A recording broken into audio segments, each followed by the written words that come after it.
Fala pessoal, eu sou o Brendo Martins. Eu sou o Everton Crivoy. E hoje nós vamos falar sobre treinamento de força para os esportes de endurance. Isso aí, vamos lá, vamos conversar sobre a ciência aplicada na prática, a prática baseada em evidência. Bem-vindo ao CRV Podcast, nosso canal do YouTube. Confere aí, clica, dá um like e já manda para aquele seu amigo treinador, fisioterapeuta, médico do esporte, interessado em corredor, interessado, ciclista, mountain biker, todo mundo aí que pode gostar de ciência de verdade aplicada ao treinamento esportivo. E hoje, força no endurance. Então vai lá, Brendo, você que está estudando sobre isso.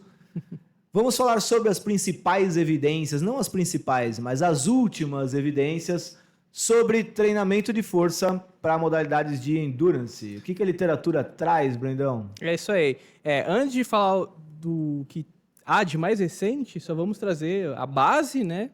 Então, o treinamento de força ele é essencial para os atletas de endurance, corredor, ciclista, triatleta e os demais, tanto para aumentar o desempenho deles, quanto pela prevenção de lesões. Atletas mais fortes, eles suportam mais volume de treinamento, sem sofrer dores e lesões. Né? Eu acho que isso vale a pena, porque a gente focar bem, você trouxe, né?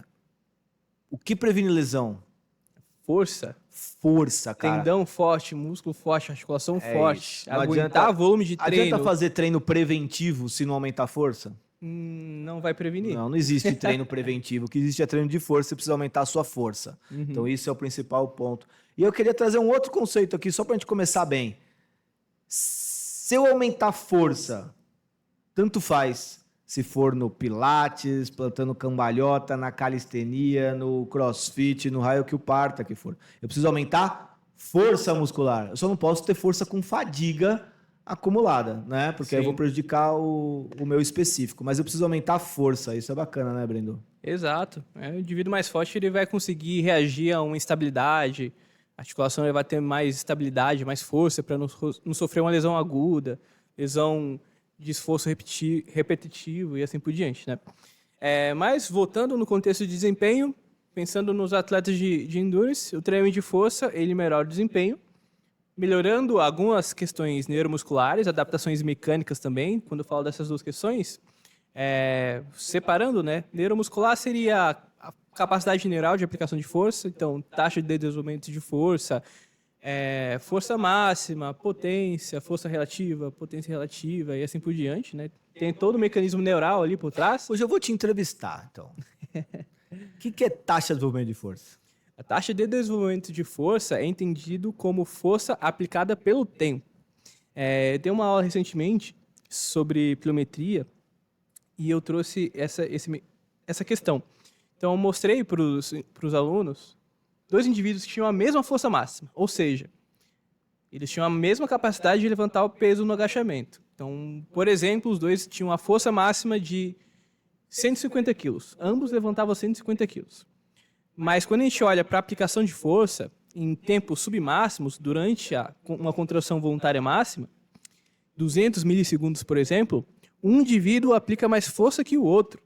Então, esse indivíduo tem capacidade neural de aplicação de força mais efetiva. Então, por mais que os dois levantem o mesmo peso, um deles, possivelmente, vai saltar mais alto, vai sprintar mais rápido, vai ter uma melhor capacidade de troca de direção, porque tem uma melhor capacidade neural, aplica força mais rápido. Tá? E isso está relacionado, por exemplo, quando a gente pensa em questões neuromusculares, está relacionado principalmente com a frequência de disparo, né, que é a quantidade de potenciais de ação em um determinado tempo. E isso vai estar relacionado com essa maior força produzida em um tempo submáximo. Então, muito bem. Então, o que a gente tem é o seguinte, né? A parte que nem o Breno falou de disparo, frequência de disparo, né? Então, é um neurônio. O neurônio é aquela célula que você aprendeu que compõe o seu sistema nervoso, né? O seu cérebro é formado por mais de 1 bilhão de neurônios, né? Tem até um livro clássico disso. Eu tenho um neurônio motor. E aí esse neurônio motor, ele manda um potencial de ação, uma corrente elétrica que vai passar por todo esse neurônio, chegar lá no músculo, passar do músculo passar do neurônio pro músculo, e no músculo gerar um mecanismo ali de contração, que é a liberação de cálcio, actina e miosina se ligando, e aí gerando a tensão muscular.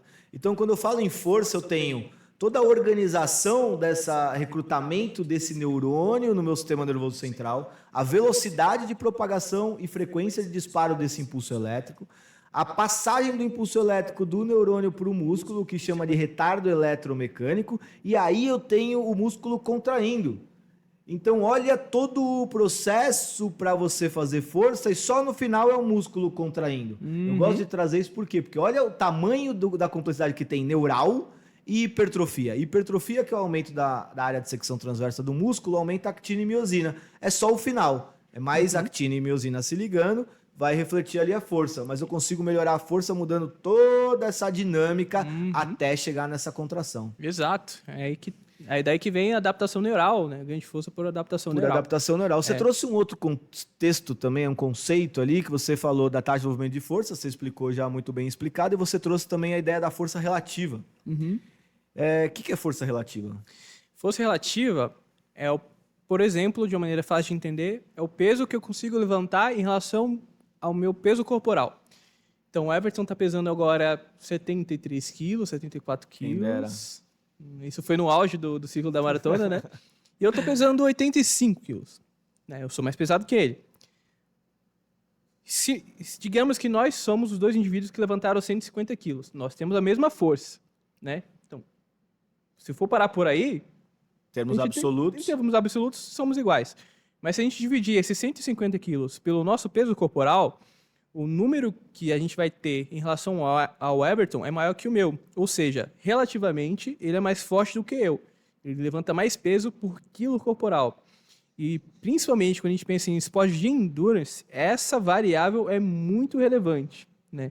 Então, um corredor que tem a mesma força que o outro e é mais leve, ele vai ser mais econômico. Ele vai ter um melhor desempenho. Para quem corre, isso é nítido, isso é claro, né? Quando a gente está fora de forma, quando a gente está mais pesado, a corrida é mais arrastada, é mais difícil. E uma das primeiras metas, além de melhorar o desempenho da corrida pelas adaptações cardiorrespiratórias, melhor de VO2, velocidades limiares, é perder peso, que é muito importante nesse sentido. Sim. E um dos cuidados que nós temos com os corredores, ciclistas e os outros atletas de endurance, né? É focar principalmente em adaptação neural e não morfológica. Melhorar a aplicação de força por mecanismo neural. Deixar ele mais forte com o mesmo peso. Aí sim nós vamos ter, de fato, os maiores benefícios possíveis dentro desse... Pensando em desempenho. Claro, o atleta que treina tradicionalmente na musculação lá e corre, ele também vai melhorar, porque ele está correndo. Mas comparar ele nessa situação com ele mesmo, em outra situação, treinando de forma efetiva, obviamente ele chegaria em lugares diferentes. É isso aí, né? Então, muito bem.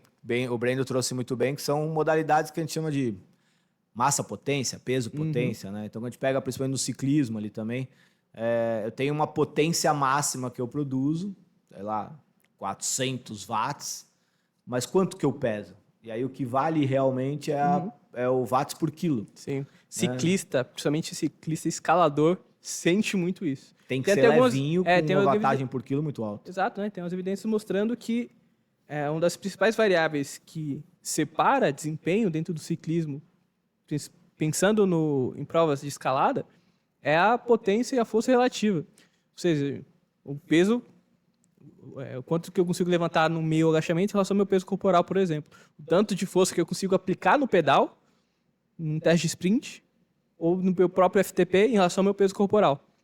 É uma variável muito importante. Muito importante. E aí, quando a gente vai para o treinamento de força, então a gente já trouxe alguns conceitos importantes, que a taxa de desenvolvimento de força, a gente já mostrou que talvez seja até mais importante do que a força máxima. Não preciso ser o mais forte, eu preciso aplicar força o mais rápido possível no tempo disponível. Eu tenho o papel da força relativa, tenho que ter uma capacidade de aplicação de força pela minha massa corporal alta. E, Everton, além disso, nós temos as adaptações mecânicas também, né? Que alguns indivíduos, alguns pesquisadores entendem como adaptações estruturais ou morfológicas, como o ângulo de penação das fibras musculares, né? E o comprimento do fascículo. E essas adaptações, elas também vão afetar o desempenho. Né? Então, o ângulo de penação, quanto menor o ângulo de penação, maior a transmissão de força, ou seja, a força líquida que a gente tem pelo encurtamento do músculo. Então imagina que a gente está fazendo uma força, a gente precisa fazer um encurtamento no sentido vertical. Quanto mais horizontal as minhas fibras estiverem, ou seja, eu preciso fazer força nesse sentido durante uma passada. Quanto mais horizontal ela tiver, menor a transmissão, porque eu preciso fazer força nesse sentido. Então, uma das adaptações que acontece é o músculo ele começar a se direcionar no sentido do encurtamento do tendão. Então, ele cada vez começa a encurtar mais em sentido vertical. Consequentemente, melhora a aplicação de força também. Eu posso trazer um ponto aqui, Breno, para voltar para quem não acompanhou essa parte que é bem técnica, né? Uhum. E é muito importante e relevante, mas só entender o que a gente está falando, aonde a gente está, tá? Então, por exemplo, o meu músculo. O que é uma célula muscular? É uma fibra muscular. Tá? Uma fibra muscular ela é comprida e ela tem vários núcleos. Então, diferente daquela célula ovo, aquela célula ovo clássica, que eu tenho a membrana plasmática ali, eu tenho um núcleo centralizado, a fibra muscular ela é comprida e eu tenho vários núcleos, ela é multinucleada e esses núcleos são mais perto dessa membrana plasmática, eles não são centralizados. E aí, pensa que eu vou pegar agora um conjuntinho de fibra e vou enrolar num tecido ali mais... como se fosse... Bom, eu gosto de brincar assim, eu tenho um monte de canudinho e aí eu pego um papel contact e enrolo esses canudinhos, né? Então é um tecido mais ceroso, assim, um tecido que é mais estrutural, né? De fibras de colágeno. E aí eu vou formar os fascículos. O que são os fascículos, né? Ou feixes? São um conjunto de fibras. E aí se eu pegar um conjunto de feixes e enrolar de novo nesse papel contact, aí eu tenho sim o meu músculo, tá? Então eu tenho de uma estrutura, eu tenho um músculo, tenho essa estrutura que reveste o músculo, esse músculo é dividido em vários fascículos ou feixes, e esses feixes são compostos de várias fibras musculares. Então, o que a gente está trazendo é o quê? A maneira como esse músculo ele é a estrutura. Eu tenho músculos retos e tenho músculos penados, né? Então, eu tenho o músculo ali, a estrutura do músculo, o músculo reto, a fibra, ele está na direção dessa estrutura, todas elas na mesma direção. E aqui eu tenho a aponeurose, né, do músculo, que é essa estrutura ali que está revestindo, dando sustentação para o músculo, e eu tenho o músculo penado, onde a fibra ela entra, né, meio que transversal ali, né, inclinada ali, dentro dessa aponeurose. Então ela forma um músculo. Quando ela encurta, encurta no sentido da fibra, que é o que o Breno explicou.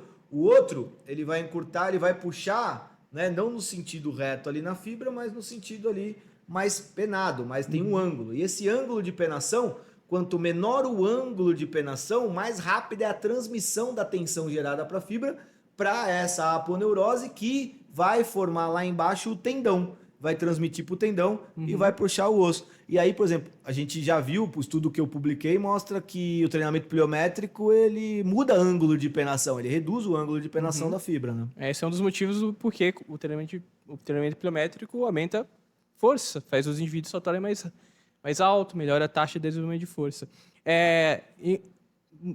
Quando a gente lê a literatura, principalmente quem lê hipertrofia, vai ler o contrário. Ué, mas eu não aumentei minha força por conta do aumento da área de secção transversa e no fim eu também aumentei o ângulo de plenação? Se aumentou o ângulo de plenação, por que eu estou conseguindo levantar mais peso? Porque o ângulo de plenação, ele vai aumentar, mas ele não vai aumentar de forma desproporcional em relação ao aumento de sarcômeros. Então, a força ganha por conta da hipertrofia, ela compensa esse maior ângulo de penação, tá? Mas ainda assim, se esse indivíduo manter essa capacidade de aplicação de força e diminuir o ângulo de penação, ele vai aplicar ainda mais força, ele vai ter uma aplicação de força ainda mais rápida e mais efetiva, tá? E como que ele faria isso? Então, quando a gente olha para... tem bastante gente falando de treinamento de força no Endurance, né? Algo que é importante, a gente sabe. Todo mundo tem que treinar força, depende, né? Depende. Então, não é todo mundo treinar força, todo mundo tem que treinar força se treinar da maneira correta, se realmente aumentar a força, gerar pouca fadiga e gerar estímulos para que eu consiga gerar essas adaptações, né? Então, acho que vale a pena também a gente trazer uma coisa que é um conceito de carga externa e carga interna de treino, rapidamente. Carga externa de treino é aquilo que eu prescrevo. Vamos falar nesse contexto, treinamento de força para endurance, que é carga externa? Pilates, crossfit, funcional, A própria corrida, elástico, o próprio pedal, a própria natação. o pedal, 10 tiros de 20 metros, isso é carga externa. O que é carga interna? É o estresse que essa carga externa gerou sobre o seu organismo. Esse estresse é que vai gerar a adaptação. E para gerar uma adaptação de aumento de força, eu preciso gerar um estresse que vá estimular o impulso elétrico seja mais rápido para que ele percorra aquele caminho que a gente explicou e que gere adaptações estruturais importantes e que levem a essas adaptações estruturais que vão melhorar a sua dinâmica ali, a sua parte mecânica na corrida ou no ciclismo, que uma delas seria essa alteração do ângulo de penação. Então eu tenho que organizar a carga externa, que é o treinamento em si, para gerar a adaptação, o estresse que eu quero para ter a adaptação que eu desejo, que vai ser uma adaptação favorável ao meu objetivo. Então a gente tem que parar de pensar em treinamento de força como a metodologia e pensar no estímulo. Eu preciso gerar estímulos de força, intenção de velocidade, aplicação de força rápida e alta capacidade de aplicação de força, né? Então a gente introduziu, de certa forma, né, o que a gente busca. Então a gente busca adaptação neural, a gente pode buscar adaptação mecânica, mas no fim,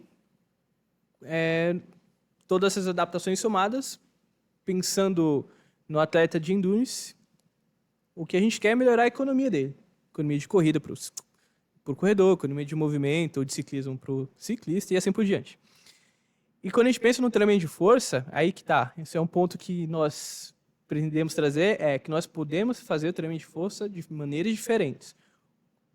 Treinar de forma dinâmica, com intensidades diferentes, nós podemos colocar isometria, podemos pensar em pliometria, e assim por diante. Mas no fim, qual dessas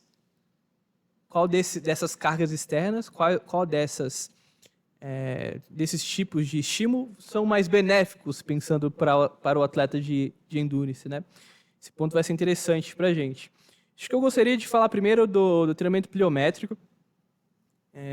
Evidências recentes, então tem evidências de 2024 para cá, trazendo que o treinamento pliométrico ele melhora, como a gente já sabia, o desempenho de atletas de endurance. Mas tem uma evidência bem legal, mostrando e separa indivíduos lentos e indivíduos rápidos, indivíduos mais treinados e menos treinados. E o limiar, para separar isso, é indivíduos que correm abaixo de 12 km por hora e correm acima de 12 km por hora. Para quem não tem a relação, isso seria o peso de 5. Então, indivíduos que correm acima ou abaixo do peso de 5. Indivíduos que treinam pliometria e que são menos treinados, eles são mais beneficiados do que indivíduos mais rápidos, indivíduos que têm maior VO2 e que correm mais rápido, né? O que a literatura traz é que essa adaptação com aplicação de força rápida, ou seja, a melhora da TDF, a melhor utilização do ciclo alongamento e encurtamento, ainda é mais benéfico do que o treinamento com carga com alta intensidade, tá, para esses indivíduos. Só que quando a gente olha para o outro lado, os indivíduos com maior VO2, que correm mais rápido, eles já são beneficiados de forma mais efetiva, com a maior magnitude de efeito, com cargas mais intensas. Eles trazem que cargas intensas, nesse caso, são acima de 80% de um RM. Né? Então, indivíduos treinados já têm essas questões prévias que o indivíduo treinado não tem, já bem treinadas. E que o treinamento de força com alta intensidade, ele soma-se de forma mais efetiva às adaptações, melhorando ainda mais esses efeitos. Mas isso estou falando de contrações dinâmicas, estou falando do agachamento, fase excêntrica, fase concêntrica, né? Pliometria também. Mas tem outros tipos de estímulos, né? Então, a própria isometria. A isometria, ela não traz tantos benefícios pensando em desempenho, não estou falando de prevenção de lesão, tratamento de dores, algo assim, mas ela não traz tantos benefícios quanto o treinamento dinâmico pensando em desempenho, né? As evidências trazem isso para a gente. Tanto quanto o treinamento com cargas leves e moderadas. Se a gente treinar com carga baixa, sem intenção de velocidade, ela também não traz tantos benefícios assim para o desempenho, tanto do atleta de baixo desempenho, tanto quanto o atleta de alto desempenho. Tá? Então, o que a literatura não traz é isometria e treino leve não melhoram de forma efetiva a economia de movimento, economia de corrida, quanto treinar com pliometria ou potência, carga moderada aplicando intenção de velocidade, ou mesmo cargas de alta intensidade. Resumindo, né, o que a gente sabe hoje, ficaria por volta disso. Claro que a gente não tem que treinar só força máxima para os atletas mais treinados, só pliometria para os atletas destreinados, até porque um outro ponto é que o treinamento combinado, ou seja, o treinamento complexo ou treinamento contraste, se a gente treinar força máxima e pliometria na mesma sessão, ou se a gente treinar na mesma semana, treinamento de força máxima em um dia, treinamento de velocidade e pliometria em outro, o que a literatura nos traz é que o treinamento combinado ainda assim traz mais benefícios do que se a gente treinar específico, em zonas de intensidade diferentes. Não, bacana. E nós vamos trazer, depois aprofundar, eu acho que vale a pena a gente voltar em outro momento para falar sobre pliometria e isometria. O meu contraponto ali, isso que a gente está trazendo são evidências de meta-análises, né, com treinamento de força. Pegaram lá vários artigos, os que se enquadravam dentro da metodologia tinham um padrão científico adequado, dividir o grupo de alto desempenho, baixo desempenho, como o Breno falou, mas o problema é em relação a protocolos, né? Porque eu fico também sempre meio tenso assim, pliometria. A pliometria vai desde fazer um skipping até cair 400 vezes do caixote de 40 centímetros e pular o mais rápido possível. Então, pliometria, a gente coloca tudo no mesmo barco, mas como foi dado? A própria pliometria pode ser dividida em pliometria baixa ou pliometria alta. Baixa intensidade, alta intensidade. Baixo impacto, as adaptações, elas serão diferentes. É isso, aquela coisa educativa de corrida, na verdade, ele é um pliométrico. Pular corda, ele é um pliométrico, né? Que é onde eu tenho essa transição excêntrica-concêntrica rápida com uma sobrecarga ali, né? Agora, a isometria é a mesma coisa, né? Então, a gente tem que a isometria hoje, que nem o Brendo trouxe muito bem, hoje, vamos bater o martelo, sim, vamos botar tudo no mesmo bolo e vamos supor que a gente não tem essas divisões, tá? Então, hoje, pliometria e força máxima é o que atleta de endurance deve fazer. Isometria e submáximo gera menos efeito. Aí vamos pegar o submáximo, acho que já é um consenso que, a transferência é muito pouca para esporte de endurance, né? Então, quando que você faz resistência muscular com o seu atleta de endurance? Nunca. Não tem por que eu fazer isso com ele. Agora, a isometria, a gente vai voltar para explicar melhor, mas eu tenho características diferentes de trabalhos isométricos. Eu tenho o que a gente chama de isometria de hold, que muitos utilizam, que é onde eu ponho uma sobrecarga e seguro esse movimento, seguro a posição em determinada posição ali com essa sobrecarga, né? E eu tenho uma tal de isometria mais de push, né? Que é onde eu coloco contra uma parede, eu coloco intenção de mover aquele objeto que é imóvel o mais rápido possível. Então eu coloco aplicação de força rápida. E parece que quando a gente sai da revisão sistemática e começa a olhar os artigos isoladamente, esse tipo pode ser que melhore a economia. Por quê? Aí é muito louco, né? Porque a intenção de velocidade, mesmo num exercício que não tenha velocidade, provoca adaptações neuromusculares importantes que vão melhorar a sua força e sua potência muscular. Sim. É o treino de potência sem movimento, né? Exato. Tanto que uma das formas de se avaliar a taxa de desenvolvimento de força é através de um teste chamado Mid-Thigh-Pull, né? Se a gente fizer uma contração lenta, sem intenção de velocidade, a curva de aplicação de força é outra. Então é isso. É muito mais efetivo, pensando em transferência, treinar uma isometria push, colocando intenção de velocidade na contração, tentando aplicar a força o mais rápido possível e chegando no drive neural bem alto também. A gente vai curtar uma grande quantidade de unidades motoras, vai fazer com que aconteça uma grande frequência de disparo e, a longo prazo, isso vai causar adaptações benéficas ali, pensando em transferência para o esporte, né? Então, ele tem que meio que fracionar e entender como que é a característica desse trabalho, né? Como que foi feita a parte isométrica. Acho que isso vale sempre a pena a gente aprofundar um pouco mais, principalmente quem está na prática, né? Porque cientificamente é aquela média do grupo, pega ali, joga todo mundo no mesmo bolo e apresenta uma média, um desvio padrão, funcionou mais, funcionou menos. O effect size, que é importante a gente olhar, né? Que é o tamanho de efeito, o quanto que teve uma relevância clínica, aquilo. Mas quando a gente vai para a prática, eu não estou olhando para o grupo, eu estou olhando para a individualidade, eu estou olhando para ajuste fino. Por isso que é diferente, que eu sempre bato, que é diferente eu aplicar a ciência na prática ou eu ter uma prática baseada em evidência, né? Uhum.